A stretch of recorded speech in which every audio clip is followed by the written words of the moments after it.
ሰላም ከመይ ትኾኑ ክቡራት ተኸታተልቲ ቀለም ቋንቋ ንሎሚ ኣብ ትግራይ ኤርትራ ኦሮምያን ኣብ ሱዳንን ኣመልኪቶም ዝሓዝናዮም ዜናታት ኣለዉ ብቐጥታ ናብ ዝርዝር ክነስግረኩም ዶክተር ደብረጽዮን ገብረ ሚካኤል ፕሬዝደንት መንግስቲ ትግራይ ኮይኑ ከም ዝተመረጸ ዝፍለጥ እዩ ማእኸላይ ኮሚቴ ህወሓት ዝተወንዘፈ መንግስትናን ቤት ምኽርናን ይመለስ ብዝብል ዘመሓላለፎ ውሳነ መሰረት ብምግባር ቤት ምኽሪ ትግራይ ትማሊ ኣብ ዘካየደ ፅሑፅ ኣኼባ ንዶክተር ደብረጽዮን ገብረ ሚካኤል ብሓደ ተቃውሞ ብክልተ ድምፀ ተኣቅቦ ብኣብላጫ ድምፂ ፕሬዝደንት ገይሩ ሸይሙሎም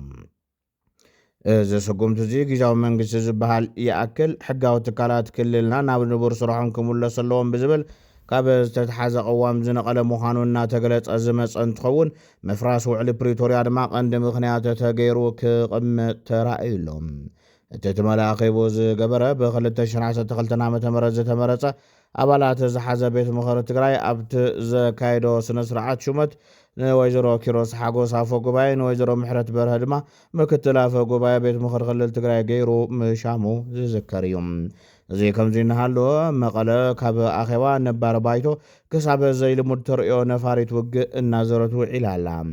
ተመረፋ ዳብ ሰማይ መቐለ ኤስዩ ዝዓይነታ ውግእ ነፋሪት ክትዝንቢ ተራእያ ኣላ ብፍላይ ድማ ካብቲ ከባቢ ዝተረኸበ ሓበሬታ ከም ዘመላኽቶ ክልተ ከም ዝኾናዮም ዝገልጹ ዘለዉ ኣብ ክልል ኦሮምያ ናይ ካድረታት ዕፁብ ኣኼባ ከም ዝቐነየ ዝገለጸ ስታሊን ገብረስላሴ ኣብ ህዝቢ ጎስጓስ ኩናት ግበሩ ዝብል መምርሒ ከም ዝተሃቦም ገሊጹ ጉዳይ ነዳዲ ናይ ኢትዮጵያ እንተይኮነስ ናይ ዓለም ፀገም ከም ዝኾነን ነዚ ድማ ቀይሕ ባሕሪ እንትርከብ እኹል ፍታሕ ምዃኑን ኣብ ህዝቢ ግንዛበ ክፈጥሩ መምርሒ ከም ዘውረደ ሓቢሩሎም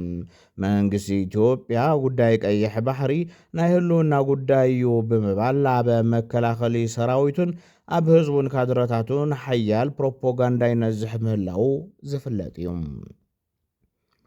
ሃገራት ቀርኒ ኣፍሪካ ብዝተሓተ ደረጃ ናጽነት ፕረስ ይርከባ ተባሂሉ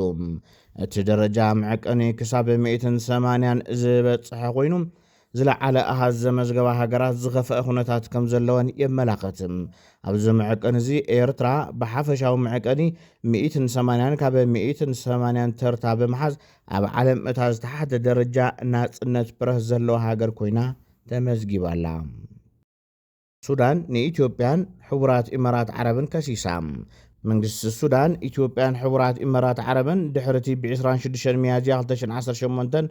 ዓመተ ምህረት ኣብ መዕርፎ ነፈርቲ ካርቱም ዝተፈጸመ መጥቃዕቲ ሰብ ኣልቦ ነፋሪት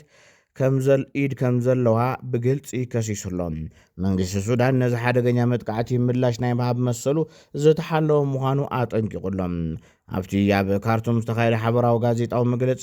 ሚኒስትር ጉዳያት ወፃኢን ኣህጉራዊ ምትሕብባር ሱዳን ኣምባሳደር መሐመድ ሳሌም ሚኒስትር ባህልን ሓበሬታን ካሊድ አልአሳር ኣፈኛ ዕጡቕ ሓይሊ ብርጋዴር ጀነራል ኣስም ዓውዱ ዓብድልዋሃብን ከም ዝተረኸቡ ጸብጻብ ሱዳን ትሪቡን ይሕብር ብፍላይ ድማ ባዕሉ አልቡርሃን እውን ናብ ኢትዮጵያ መጠንቀቕታ ሰዲዱሎም ምምሕዳር ፕሬዝደንት ትራምፕ ኣብ ልዕሊ ኤርትራ ተነቢሮም ዝነበሩ ናይ ባይደን እዋን እገዳታት ካብ ዝወርሒ ጀሚሩ ንኽላዓሉ ወሲኑ ኣሎ እዚ ስጉምቲ እዚ ዋሽንግተን ምስ ኣስመራ ሓዱሽ ስትራቴጂካዊ ስምምዕ ንምፍጣር ነቲ 3000 ኪሎ ሜትር ዝንውሓቶ ስትራቴጂካዊ ገምገም ቀይሕ ባሕሪ ንመቆጻጸርን ዝወሰደቶ ዓብዪ ናይ ፖሊሲ ለውጢ እዩ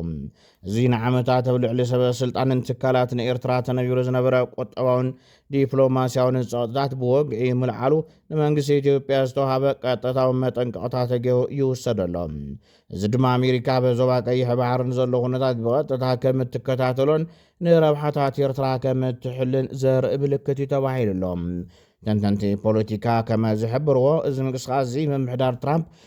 ኣሜሪካ ፈረስት ኣብ ትሕቲ ዝብል መምርሒ ኣብ ክንዲ ጸቕጢ ምስ ስትራቴጂካውያን ሃገራት ብምትሕጋዝ ክሰርሕ ከም ዝመረጸ ዘርኢ እዩ ብፍላይ ኣብዚ ሕዚ እዋን ኣብ ቀይሕ ባሕሪ ብሰንኪ ዕጡቓት ሕቲ ዝፍጠር ዘሎ ስግኣት ንምዕጋት ኤርትራ ከም ወሳኒት መሻርክቲ ኮይና ቀሪባላ እዚ ድማ ንኢትዮጵያ ኣብቲ ዞባ ዝነበራ ዲፕሎማስያዊ ጽልባ ብዓብኡ ካሃስዮ ከም ዝኽእል ይግመተሎ ነስዒቡ ብድሕሪ ምልዓል እገዳ ዝስዕብ ዲፕሎማስያዊ ዑደት ሰበስልጣን ክልቲአን ሃገራት ክኸውን እዩ ዝብል ግምት ድማ ወፂሎም ኣብ ቀረባ እዋን ላዕለዋይ ኣማኻሪ ፕሬዚደንት ትራምፕ ኣብ ኣፍሪካ ማእኸላይ ምብራቕን ሃገራት ሕቡራት ዓረብ ዝኾነ መስዑድ ፋራስ ጳውሎስ ኣስመራ ክኸይድ ትፅቢት ተገይሩሉ ይርከብ። ኣብ መወዳእታ ዜና ስፖርት ኣርሰናል ቡካዮ ሳካ ብዘቑፀራ ሽቶ ናብ ፍጻመ በፂሖም። ኣርሰናል ኣብ ፍርቂ ፍጻመ ሻምፒዮንስ ሊግ ካልኣይ እብረ ምስ ኣትሌቲኮ ማድሪድ ኣብ ዘካየድዎ ግጥም ቅድሚ ዕረፍቲ 1-0 ብድምር ድማ 2-1 መሪሓ ድሕሪ 20 ዓመት ናብ ፍጻመ ሓሊፋ። ኣርሴናል ኣብ መዛዘሚ ሎሚ ምስ ዝፃወታ ፒኤስጂ ወይ ባየር ሙኒክ ክትገጥም እያ። ነሰዓ ዝሓዝናዮም ዜናታት ነዞም ተኸታተልኩሞም ይመስሉ ነይሮም። ሰብስክራይብን ላይክን ብምግባር ቤተሰብ ኩኑ። ሰናይ ጊዜ